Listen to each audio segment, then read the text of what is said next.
नमस्कार, आदाब, सत श्री अकाल, जय भीम, जोहार। मेरा नाम है नवीन कुमार। मेरे पीछे दो तस्वीरें आप देख पा रहे होंगे। ये तस्वीरें आज शर्मिंदा महसूस कर रही होंगी।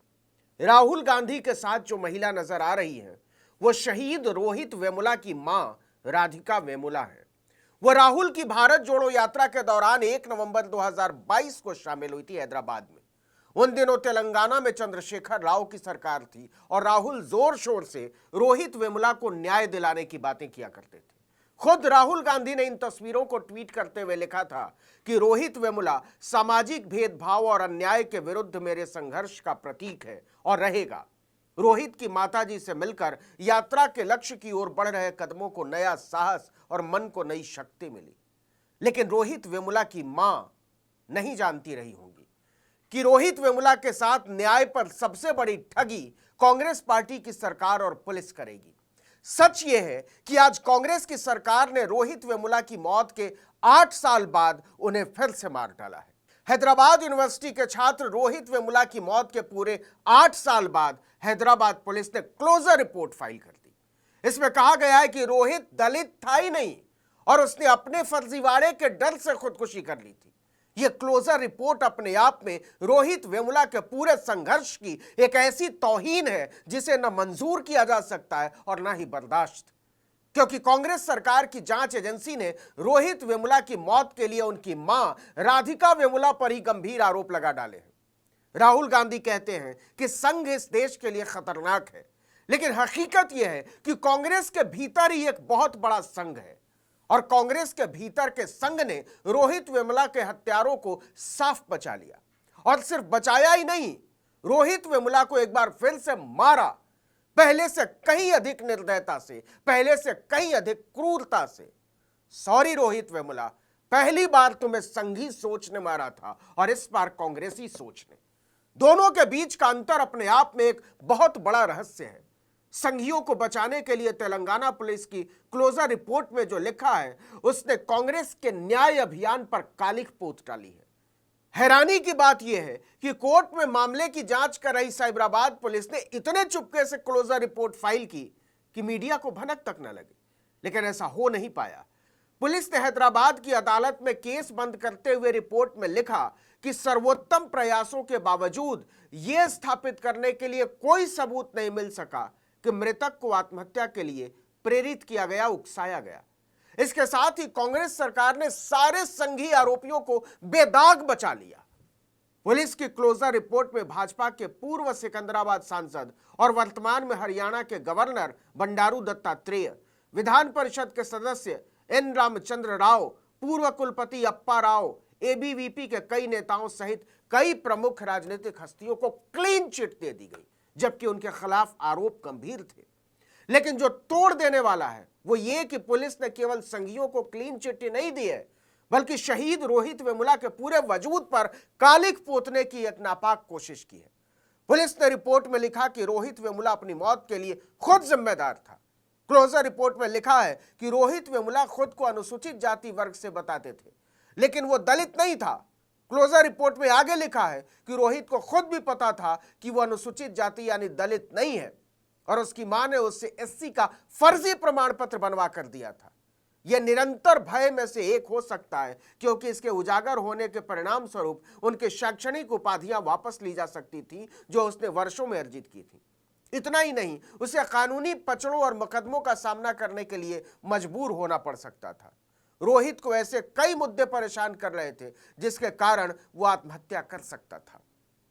मतलब पुलिस संघियों को क्लीन चिट देने के लिए शातिराना हद तक चली गई और अंदाजे पर मान लिया कि इन्हीं वजहों से उसने अपनी जान ली होगी। यह हमारे समय की राजनीति का वो घिनौना सच है जो सिर्फ शर्मिंदा करता है। आपको याद हो तो रोहित वेमुला समेत अंबेडकर स्टूडेंट्स यूनियन से जुड़े 5 छात्रों को एबीवीपी के सदस्यों के साथ मारपीट के आरोप में हॉस्टल से निकाल दिया गया था। इसके कुछ दिनों के बाद 17 जनवरी 2016 को रोहित वेमुला ने हॉस्टल के कमरे में फांसी लगा ली थी। इसके कुछ ही दिनों पहले रोहित वेमुला ने वीसी को चिट्ठी लिखकर जातीय उत्पीड़न की शिकायत की थी। इसके बाद पूरे देश में विरोध प्रदर्शन शुरू हो गए थे। इसे लेकर तत्कालीन मानव संसाधन विकास मंत्री और बीएसपी प्रमुख मायावती के बीच तीखी नोकझोंक हुई थी। खुद राहुल गांधी ने जस्टिस फॉर वेमुला कैंपेन को सपोर्ट किया था। वह हैदराबाद भी गए थे और रोहित वेमुला के नाम पर कानून बनाने की बात कही थी। इसके 6 साल बाद राहुल गांधी की भारत जोड़ो यात्रा जब हैदराबाद से गुजरी तो रोहित वेमुला की मां राधिका वेमुला को खास तौर पर आमंत्रित किया गया। लेकिन आज उन्हीं राधिका वेमुला को कांग्रेस पार्टी की सरकार जालसाज और रोहित वेमुला की मौत का जिम्मेदार बता रही है। कह रही है कि अगर उन्होंने रोहित वेमुला का फर्जी सर्टिफिकेट नहीं बनवाया होता तो उसे इस तरह का कदम नहीं उठाना पड़ता।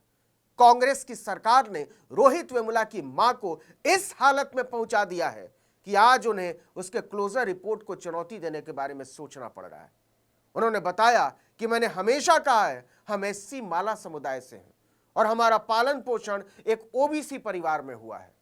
इसमें कोई विवाद नहीं है कि हम अनुसूचित जाति से हैं। हम एक और लड़ाई के लिए तैयार हैं। वहीं रोहित के भाई राजा वेमुला ने कहा कि तेलंगाना पुलिस के क्लोजर रिपोर्ट से परिवार सदमे में है। उसे यह जांच करना था कि क्या मेरे भाई को इस हद तक परेशान किया गया कि उसने अपनी जान ले ली। इसके बजाय वो फिर से उसकी जाति की बात करने लगे। इसको कैसे मंजूर किया जा सकता है? जब सारे संघियों को साफ बचा ले गई कांग्रेस की सरकार की हरकत पर बवाल मचा तो तेलंगाना के डीजीपी रवि गुप्ता ने बयान जारी किया कि रोहित की मां और उनके भाई ने कुछ लोगों पर संदेह व्यक्त किए हैं, इसलिए मामले की जांच आगे जारी रखने का फैसला लिया गया। इसके लिए हम मजिस्ट्रेट के सामने अनुमति देने का अनुरोध करेंगे। सवाल है कि इसकी नौबत ही क्यों आई? क्लोजर रिपोर्ट फाइल करने की जल्दबाजी क्यों की गई? यह हरगिज नहीं माना जा सकता कि इसके बारे में कांग्रेस की सरकार, खुद मुख्यमंत्री और होम मिनिस्टर कानून मंत्री को कुछ पता नहीं था, क्योंकि पुलिस ने तो नवंबर 2023 में ही फाइनल क्लोजर रिपोर्ट तैयार कर ली थी। कांग्रेस के रेवंत रेड्डी 7 दिसंबर 2023 को मुख्यमंत्री पद की शपथ लेते हैं और क्लोजर रिपोर्ट फाइल की जाती है 21 मार्च 2024 को, मतलब पूरे 3.5 महीने बाद। निश्चित तौर पर मुख्यमंत्री को इसकी जानकारी रही होगी और किसी भी केस में क्लोजर रिपोर्ट फाइल करने से पहले कानून मंत्री और गृह मंत्री की मंजूरी जरूरी होती है और तेलंगाना के कानून और गृह दोनों मंत्रालय मुख्यमंत्री रेवंत रेड्डी के पास है। मतलब उन्हें पक्का पता रहा होगा कि रोहित वेमुला के मामले में क्लोजर रिपोर्ट फाइल की जा रही है और इसमें क्या लिखा है। कांग्रेस के लिए न्याय के सवाल पर शर्मनाक स्थिति खड़ी हुई तो रेवंत रेड्डी ने राधिका वेमुला को आनन फानन में मिलने के लिए बुलाया। रोहित की मां ने उन्हें लिखित में दिया कि मामले को फिर से खोला जाए। लेकिन यही तो सवाल है कि इसकी नौबत ही क्यों आई? उन पुलिस वालों को क्यों नहीं बर्खास्त किया जाना चाहिए जिन्होंने इस मामले में न केवल पहली नजर में ही आरोपियों को बचाने के लिए काम किया, बल्कि रोहित वेमुला और उनकी मां को ही कटघरे में खड़ा कर दिया। इस वीडियो में इतना ही। आर्टिकल 19 इंडिया को लाइक, सब्सक्राइब, शेयर कीजिए। नमस्कार।